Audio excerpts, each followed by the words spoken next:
Keeping memories is something almost everyone wants to do, but a lot of the time we're not very sure how to. We save photos, ticket stubs, a child's first drawing, all because we don't want to forget. But over time, our collections of these things grow, and what started out as a handful of meaningful mementos turns into bins and boxes of things that we're afraid to let go of.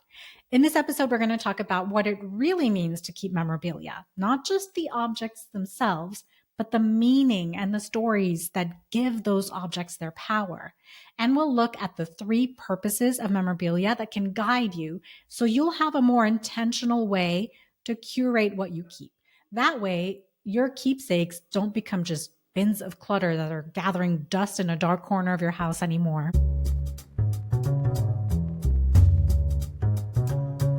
My very, very good friend, who I met back when we were both research engineers at the same company, she's staying with us for a little bit while she's consulting for a firm here in Miami. And whenever we sit down in the evenings, we end up recounting so many stories from those Chicago days. It is so much fun and we laugh so much. And it's made me think about our memories and our memorabilia, which is why I wanted to record this episode.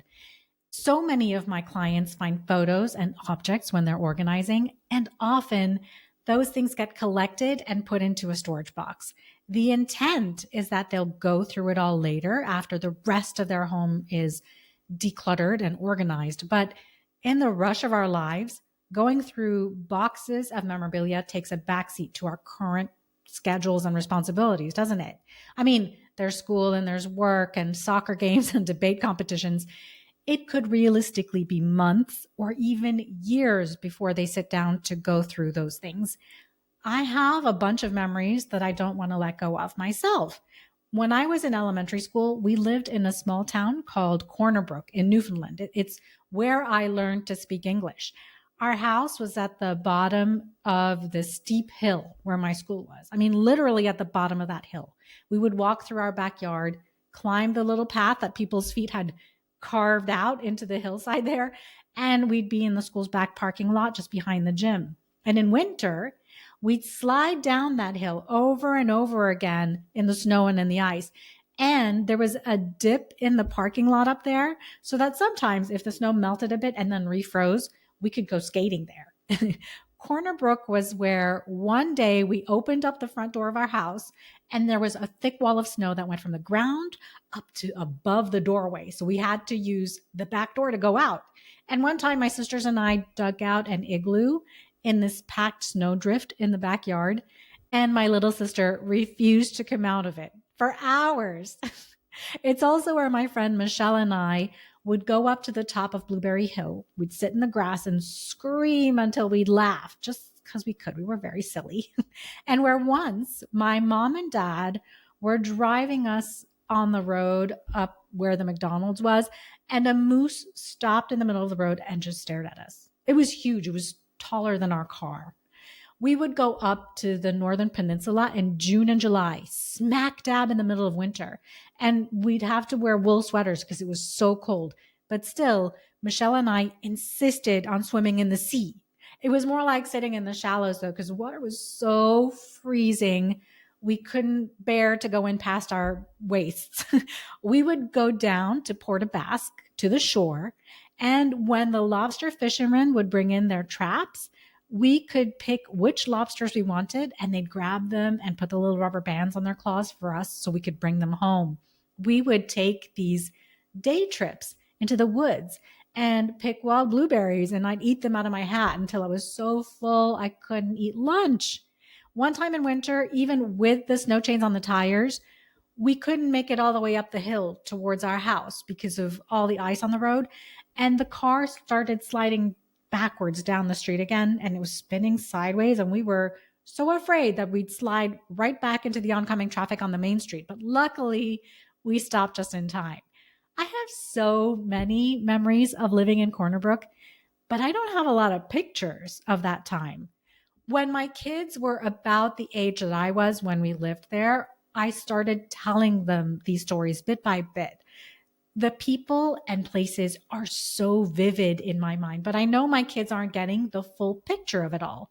Still, it's important for me to tell them how living there formed me, what was happy during that time and what wasn't. Memories are what make a life rich, right? We didn't have a lot of money, but we experienced these incredible things. And those are just a few of the memories that I want to keep around me. Now, as time went on, we took more pictures, we collected more things from the places we visited. It's natural for people to do that. And at some point, everyone starts to think about which of these collected things they should keep and how they should keep them. It's never easy deciding what to keep. I've struggled with it myself, and I've seen clients struggle too. So I stopped asking, what should I keep? And instead started asking, why do I keep? And that question led me to realize that memorabilia serves three purposes for us. And I use these as my guide to help me choose what deserves a place in my home. And I'm going to share these with you today so they can help you figure out what's worth keeping. So here's something that I tell my clients all the time. Memories are not the objects that we keep. Memories are the stories that pretty much created those objects, right? So the ticket stub isn't the memory. The story you can tell about the concert, that's the memory. The object is simply a doorway or a reminder of something that happened. And that's why the goal isn't to keep everything that holds a memory. It's to understand why it holds one and then choose what helps us to carry those stories forward. So let's look at the three purposes of memorabilia. The first purpose is to help us recall the stories. You might have a cookbook with notes in your mother's handwriting or a rock that you picked up on a hiking trail. When you see it, you're reminded of a moment that mattered to you. But here's what's important. The story is what you're trying to preserve, right? It's not always the thing itself. Now, you might choose to keep both the cookbook and the rock. But if the stories can also live in another form, like written down maybe or recorded, then even if the object doesn't survive, the memory will. So as you go through your keepsakes, try this. Pick up one thing and tell the story out loud. Even if there's no one around, okay? Tell it to yourself or even record it on your phone. Then ask, do I want the object to be the thing that triggers the memory? Would maybe just a picture of it work just as well? Or if you have multiples of something like your high school sweatshirt, plus your Letterman jacket, plus a class t-shirt, plus your team jersey and a school trophy, could you pare it down? Do you need all of those to have the memories live on? So is it the story that I love, or is it the object that I love? Sometimes it's both, but often you can keep the memory without the object, or at least with a smaller subset of objects, like maybe just one or two high school keepsakes instead of 8. Yeah.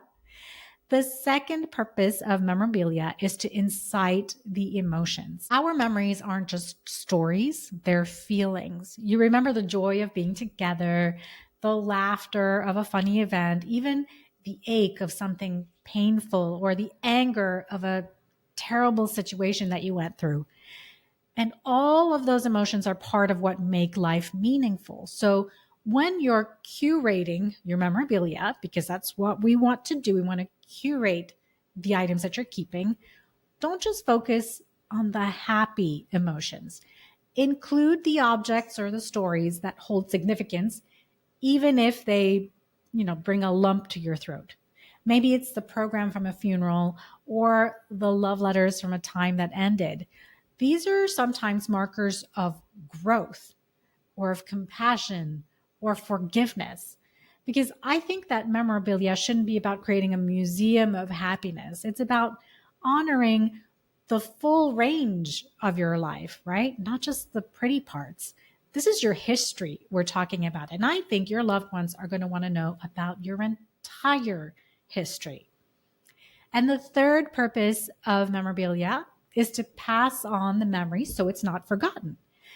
At some point, our memories become a part of someone else's inheritance, not the stuff, but the stories, why we did certain things and how these things affected us, who and what we loved and learned and endured.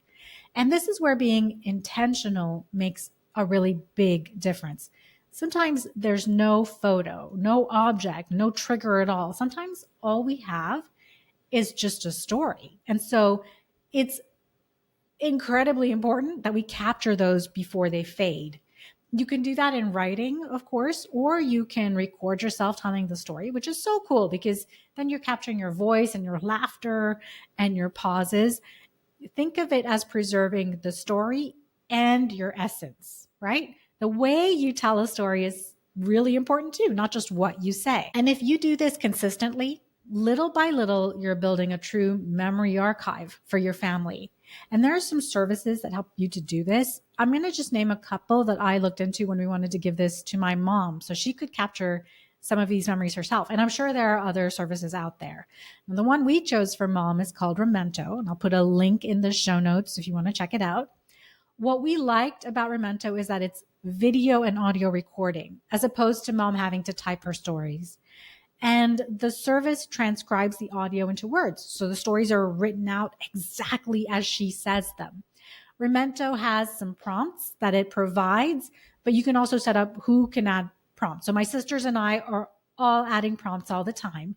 And when mom wants to tell a story, she just picks a prompt or tells a story that she wants to share, hits the record button, and tells the story. And she can do that with a group of people. So my aunts and uncles and friends. And any of us can also upload a photo as a prompt too. The prompts we give her are sometimes like these big event prompts, like tell us the story of your wedding day. But often they're just tiny snippets of what we want to know, like describe to us your childhood bedroom, or did you have a favorite toy, or how did you get to school and back home every day? And at the end of the year, Memento turns all of that into a keepsake book, like a physical printed book that we can keep. The other service we looked into is called Storyworth, and I've also put a link to that in the show notes. At the time that we were looking into the options, Storyworth was only a written platform, which is the main reason why we didn't look further into it. But I checked again just before recording this episode, and I'm pleased to say that they've added voice recording as another way to capture stories. Being able to record voice or video becomes extremely important if a person develops mobility issues. Typing might become a problem, right? And really, if you have the storage space yourself, you could simply record without any of these services. Of course, the services just make it incredibly simple for you to be able to do this. So here's a way to think about your memorabilia. We don't keep things to hold on to the past. We keep them to remember the events and feelings that had an impact on us in the past.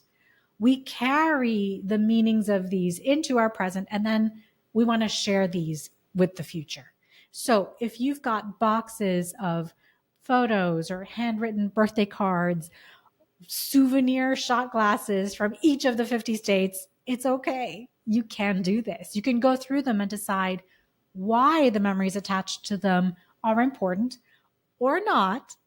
And you'll be able to figure out if you want to keep them or not by using the three purposes of memorabilia.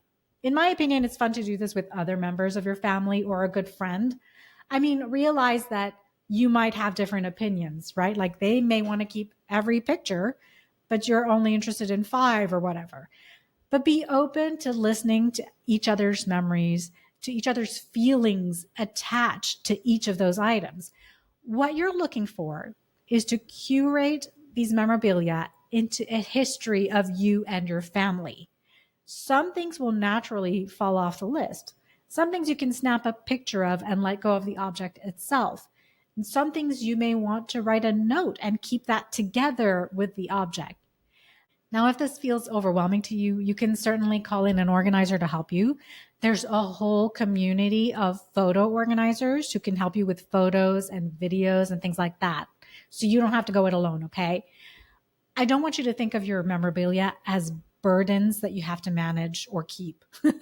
They're bridges between who you were, who you are now, and who will come after you. So curate your memories like a storyteller, like a historian, not like a collector.